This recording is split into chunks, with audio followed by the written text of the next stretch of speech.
Welcome to video number 6. This video is all about modes. Now what does modes do? It maps the buttons and the toggles or switches on your transmitter to your receiver of your drone. Now my drone right here is connected and the red light is solid. It means that it's connected to the receiver also. Sorry, to the transmitter also.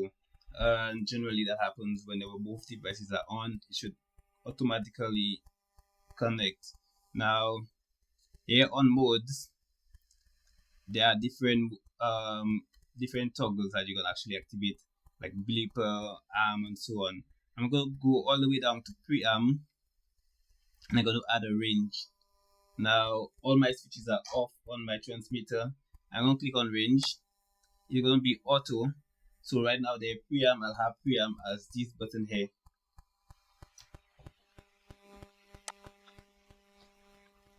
So when this button is on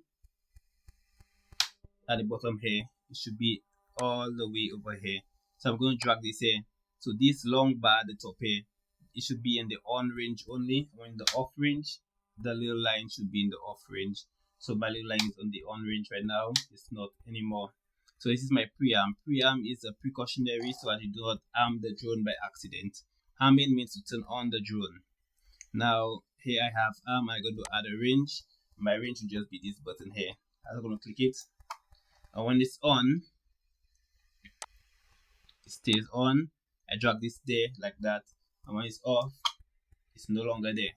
Now when I go to angle mode, I'm going to add a range for angle, and then I'm going to select this one. This is angle, and when angle is on, like this switch I just flipped there, flips twice. So now this is angle, and our angle is off. And for horizon, I'm going to flip it 1, 2. So this is horizon, 1, 2, and all the way up is off. As a matter of fact, it looks like it's the same place. So I'm not going to be using aux3. I'm going to be using something else. So I'll be using that one. That one doesn't look like it's probably mapped already. Doesn't look like it's mapped already. So I'll select this one.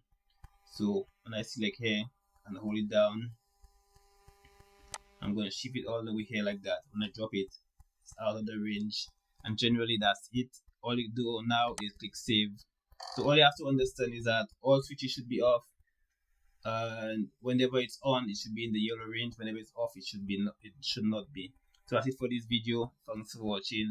Didn't have much time with this video, but do like and subscribe to the channel. See you in the next one.